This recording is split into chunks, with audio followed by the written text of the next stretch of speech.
क्यों अब शब्द बोले, ताना ना दिया जाए, आड़ा टेढ़ा ना कहा जाए, गालियां ना दी जाए। वो गाली दे तो और सास रूठे तो बहू से निवेदन है इतनी सज धज के खजूर वाली चोटी करके एक आंख में काजल लगा के डोकरी क्या पता चली जाए और डोकरी भी हंस दे कि काकी पैदा हुई दे, काकी हुई। और बहू रूठे तो सास से निवेदन है एक बार चल के कह दो, चल चल खाना खा ले, नोटंकी मत कर। जिस दिन से ब्याह करके आई सारी नोटंकी देख रही था, चल और नहीं उठे तो कह दो चल जल्दी, नहीं उठे तो भी कह दो और देख पांव के बाद छिपकली पड़ी। ये प्रेम की बात है, संबंध प्रेम का होना चाहिए, उठाने के भी तरीके होना चाहिए। चल तो सरी तू मेरी है मैं तेरा हूं, चल। संबंध प्रेम में कुछ भी हो सकता, कुछ भी। तू चल तू मेरे साथ। महाराज पार्वती जी को ज्ञान दिया जा रहा है। विदा करने से पहले माता पार्वती को ज्ञान उपदेश सौभाग्यवती नारियां दे रही हैं। कितना सुंदर चरित्र, ध्यान रखना। पहले बेटी विदा होती थी, उसको सौभाग्यवती माताएं विदाई से पहले ज्ञान देती। पार्वती को भी ज्ञान दिया जा रहा है। ए बेटी ससुराल में रहियो तू चांद बन के, बोलो तुम भी बोलो, ओ बेटी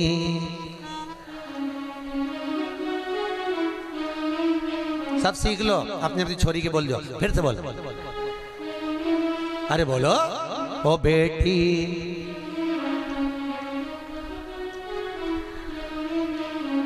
हीरा और पन्ना की दुकान बन के,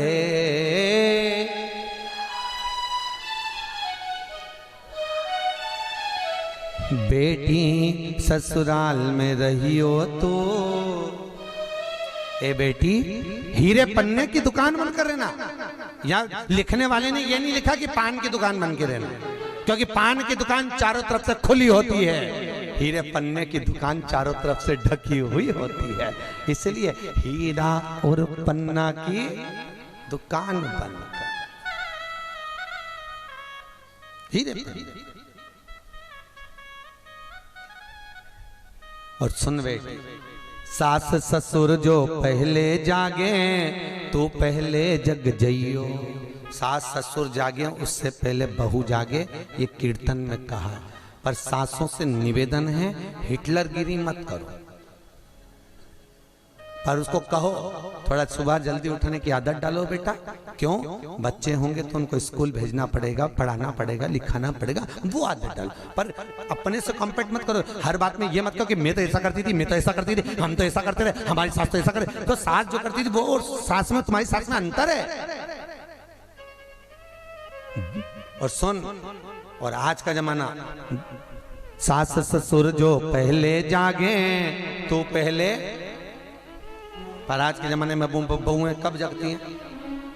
जब बच्चों को स्कूल भेजना हो उसके आधे घंटे पहले, और आधे घंटे पहले जागे और एसी अल्लाए, एसी चिल्लाए, उठ जाओ, और छोरा छोरी पे एसी चिल्लाए जैसे भूकंप आ गया।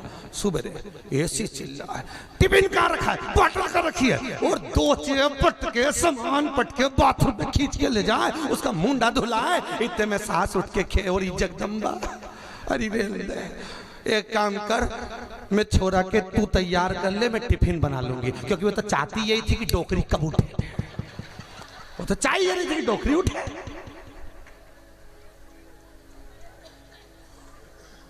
वो तो यही चाह कि डोकरी उठे, काम करे। ठीक हो गई? हाँ बैठ जाओ,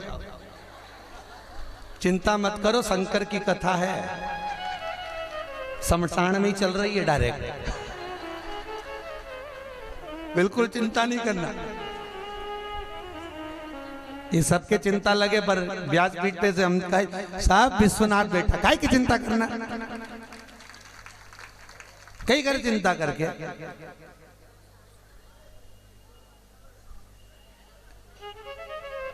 चकाचक, अरे गुरुजी हमारा तो प्राण अटकी गया। कहीं नहीं, कहीं नहीं, जितना भी हुआ था उतनी देर में एहसास तो हुआ कि जीवन का कोई मोल तत्व नहीं है, कब चले जा। जीवन का कोई ठिकाना, इसलिए कह रहे मस्ती में जियो, क्या किसको रोइए, चादर तान के सोइए। आग लगे बस्ती में अपन रहो, वही खजूर वाली चोटी चक्कर है, क्या करना, किसके लिए रोना, मस्त है। इस्माइल दो, मुंडा उतार के मत बैठो, अच्छे से स्माइल और रो भी मत ही, स्माइल, चकाचक हो गए, काहे को टेंशन लेना, चक्कर रही, खाओ पियो।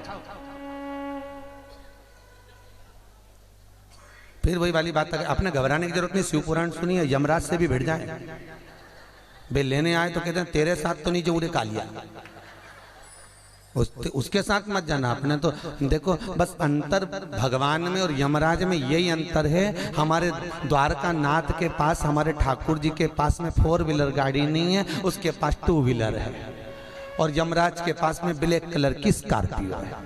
बस अंतर इतना, दोनों में बैठने में सबसे ज्यादा फायदा किसके साथ है, बोलो तो सरी, 2 व्हीलर में। 4 व्हीलर में जाओ तो वो उनंग तुम इनंग है, और 2 व्हीलर में अब नहीं बोलूं मैं तो, रेलो स्वामी जी बैठे कहीं बोलूं, और 2 व्हीलर बोल ही है, बोल दो, और 2 व्हीलर वो चला है, और कहीं करे 2 व्हीलर। भगवत आए, भगवान स्वयं आए तो जीवन का सुख है महाराज। सारे सुख देने के लिए बेटी को भगवान विदा कर रहे हैं, हिमालय राज बेटी विदा होती हैं। कहा जितनी बने सेवा के प्रकल्प को आगे बढ़े, सेवा करो, और जितनी सेवा करोगे उतना सुख का अनुभव होगा। सेवा करे। पार्वती जी विदा हुई, पहुंची हैं कैलाश पर, सुंदर सुख समाहित होता है। भगवान शंकर के तेज पुंज को ले जाकर अग्निदेव ने सूर्य देव के साक्षी में गंगा जी में विसर्जन किया। गंगा मैया के जल में भगवान शंकर का तेज पुंज पहुंचा, तो गंगा के जल से भगवान शंकर के तेज पुंज से 6 पुत्रों ने जन्म ले लिया। कितने पुत्रों ने जन्म लिया है? 6। अब गंगा जी के जल में जब 6 पुत्र जन्म ले लिए, वो 6 पुत्र रोए तो एक साथ, दूध पिए तो एक साथ, गंगा मैया बड़ी तकलीफ में हो गई। गंगा जी ने संतों की पत्नी कृतिकाओं को बुलाया, और कृतिकाओं को बुलाकर कहा, हे कृतिकाओं, तुम ये इन बच्चों का पालन करो। 6 कृतिकाएं 6 ही बालक को ले गई। अब बालक रोते भी साथ में, दूध भी साथ में पीते, बड़ी दुखी हो गई कृतिकाएं। कृतिकाओं ने कहा कुछ तो करना पड़ेगा। कृतिकाओं ने बालक को सुलाया, हाथ में जल लिया। अगर हमारा सात्वित्व प्रबल है, हमने अपने पति की सेवा परमेश्वर मानकर करी है, तो ये 6 की 6 एक हो जाए। जैसे ही कृतिकाओं ने जल छोड़ा, वो 6 बालक एक हो गए, परंतु उनके मुख 6 रह गए। मुख कितने हैं? 6। शरीर एक। कृतिकाओं ने एक करा, गंगा जी ने उसका नाम कार्तिक रख दिया। क्या नाम रखा है? कार्तिक नाम पड़ा। पार्वती जी को मालूम पड़ा कि भगवान शंकर के तेज पुंज को गंगा जी में विसर्जन किया। क्रोध में आ गई माता पार्वती, और पार्वती माता ने सूर्य देव और अग्निदेव को देखकर कहा, अरे सूर्य नारायण, हे अग्निदेव, तुमने मेरे पति के तेज पुंज को गंगा को दिया है, मैं तुम्हें श्राप देती हूं कि तुम्हारी कबूतर की योनि हो जाए। काय की योनि? कबूतर। और ध्यान देना महाराज, हिंदू धर्म में सारे पक्षियों को पालने का प्रमाण है, पर हिंदू धर्म में कबूतर को पालने का प्रमाण नहीं है, क्योंकि कबूतर श्रापित पक्षी, श्रापित। हमारे हिंदू धर्म में यहां तक है कि कौवे तक को भोजन कराने का प्रमाण है, पर कबूतर को नहीं, क्योंकि ये श्रापित है। सूर्य अग्नि को श्राप दिया है कि तुम कबूतर की योनि में पड़ोगे, तुम कबूतर की योनि में जाओगे, और वो कबूतर की योनि में गए। तो आज भी हमारे यहाँ हिंदू शास्त्र धर्म कहता है कि जिसकी छत पर कबूतर की बीट पड़ती है, उसके घर में कभी शांति, सुकून और लक्ष्मी नहीं टिकती है, उसके घर में कभी शांति का अनुभव नहीं होगा। अगर कबूतर छत पर बीट कर रहा हो, गंदगी कर रहा हो, तो घर में शांति नहीं रह सकती, लक्ष्मी नहीं टिक सकती। उसके घर में 1 रुपए कमाएंगे, 1.25 रुपए खर्च होगा, पैसा नहीं टिकेगा। कबूतर की बीट अगर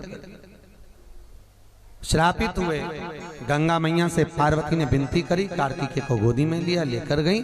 जब कार्तिकेय को लेकर पहुंची है माँ जगत जननी जगदम्बा, जब कार्तिकेय को लेकर पहुंची तब कार्तिकेय को आज्ञा दी और तारकासुर का संहार करवाया। तारकासुर को मारा। तारकासुर को मारकर आए तो तारकासुर के 3 पुत्र थे, तारकाक्ष, विदुन्माली और कमलाक्ष। कितने पुत्र हैं? 3। इन तीनों को लगा कि हमारे पिता को तो मार दिया, पर यदि हम इनसे बेर लेते हैं तो ये हमको भी मारेंगे। एक काम करते हैं, पहले तप कर कर थोड़ा बल इकट्ठा करते हैं।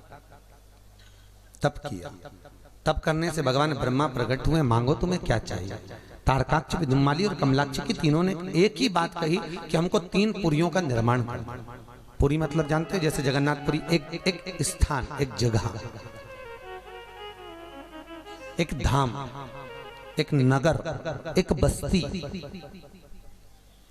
हमें 3 पुरियों का निर्माण कर दो, जहां के राजा हम तीनों बनकर बैठे हैं। और 3 पुरियां, एक सोने की, एक चांदी की और एक लोहे की चाहिए, और तीनों उसमें रहेंगे। और तीनों पुरियां बहुत दूर दूर होना चाहिए। कहा ठीक है, दिक्कत कुछ नहीं है, बनवा देते हैं।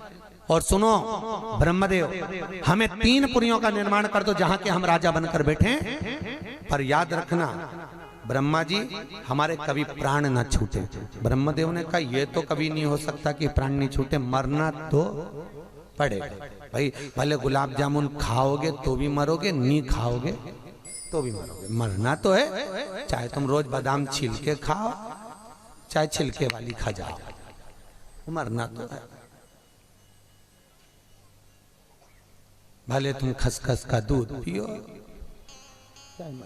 मरना तो, अरे बोलो तो निश्चित है, मरना निश्चित है।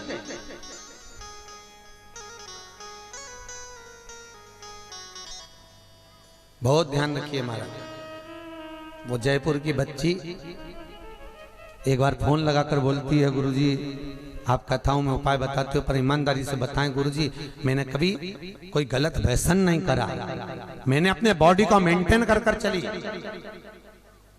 पढ़ाई इतनी करी कि मैं प्रोफेसर हो गई, सब कुछ सुख है गुरुजी, पर मैंने कभी कोई गलत काम नहीं करा। इसके बाद भी मुझे कैंसर की बीमारी क्यों हो गई? कभी व्यसन नहीं करा, कभी मैंने गलत काम नहीं किया। तो फिर शिव महापुराण वही तो कह रही है कि अपनी जिंदगी को अलमस्त जियो सा। जीवन का कोई ठिकाना नहीं है। आज के समय में रोग और बीमारी ऐसी ऐसी पनप रही है। पहले लोगों को केवल बुखार जैसा आता था बहुत दिनों में, आज के जमाने में तो कुछ भी हो सकता है 5 मिनट में, क्षण भर की देरी ना लगे। बीमारी कब घर बना ले? अपने जीवन को मस्त जियो, अलमस्ती में अपने जीवन को आनंद में जियो। महाराज अब भगवान ब्रह्मदेव कह रहे हैं मरना तो निश्चित है, मरना तो पड़ेगा, तुम्हें जाना तो पड़ेगा। तारकाक्ष, विदुन्माली, कमलाक्ष की तुम्हें मरना तो है। तो तीनों ने कहा अगर हमें मरना है तो वचन दीजिए, हमें वर प्रदान करिए कि हम तीनों मरें तो एक साथ मरें। ब्रह्मा जी ने कहा तथास्तु। अब इन तीनों भाइयों ने विचार कर लिया, तुम इस सोने की पुरी में रहना, तुम चांदी की पुरी में रहना, तुम लोहे की पुरी में रहना, तीनों जिंदगी में कभी मत मिलना। जब मिलोगे ही नहीं तो मरेंगे भी नहीं। मरना कभी जब तीनों एक साथ मरे, तीनों अलग अलग रहे। अब तीनों अलग अलग हो गए, इतना उपद्रव मचाया, इतना उपद्रव मचाया, सारे देवता मिलकर भगवान भोलेनाथ के पास गए। भोलेनाथ, शंकर भगवान ने कहा चिंता मत करो, क्या करा जाए, इनको मारे कैसे? शंकर भगवान ने कहा इन तीनों को एक जगह पर लाना पड़ेगा। तो कि ये तो बड़ा मुश्किल काम। तो भगवान ने कहा 33 कोटि देवता सब पशु बन जाओ और मैं तुम्हारा पति बन जाता हूं। शंकर भगवान का एक नाम हो गया पशुपति नाथ। तुम पशु बनो, मैं तुम्हारा पति बनूंगा। 33 कोटि देवता पशु बन गए। शंकर भगवान ने कहा इनकी पुरी में प्रवेश कर जाना। जब इतने सारे पशु अंदर जाएंगे ये सिंहासन छोड़ के भागेंगे, भागते भागते इनको एक जगह पर इकट्ठा करेंगे। इकट्ठा कर कर शंकर भगवान बोले मैं मार दूंगा। अब पशुओं में एक बड़े पशु का रूप, भगवान शंकर ने एक बड़ा नंदी का रूप लिया, सारे पशुओं को दौड़ा दौड़ा कर भगाया। सारे देवता जैसे भागे, इनको इकट्ठा करा।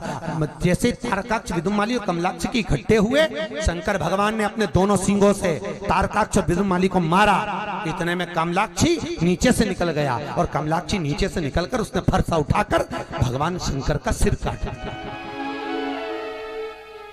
भगवान शिव का सिर कटा और शंकर भगवान का सिर कटा। कटकर वो सिर नेपाल में जाकर गिर गया। धड़ पांव नीचे टिक गए तो केदारनाथ जी में जाकर वो धड़ रह गया। आधा भाग केदार, आधा भाग कहां? नेपाल। गए हो आप लोग? अभी हमारी वो शिला भाभी जी के कोई यहाँ से महिला मंडल गई थी नेपाल, तो ग्रुप वालों ने फोन लगा कर पूछा था, गुरुजी वो पशुपतिनाथ मंदिर, पशुपतिनाथ में भगवान शंकर का शीश किस जगह पर? कई लोग सोचते हैं कि जो पशुपतिनाथ का जो मंदिर है उसी में जो 5 मुख दिखते हैं तो वही शिव जी का शीश है। नहीं,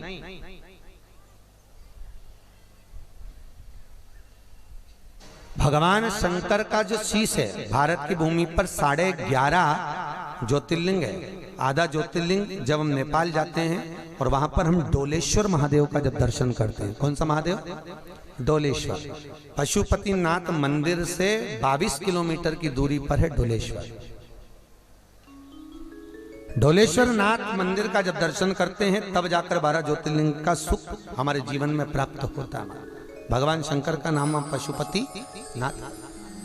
भगवान ने देखा कमलाक्ष की नीचे से निकल गया, शीश कटा। भगवान क्रोध में लाल हुए।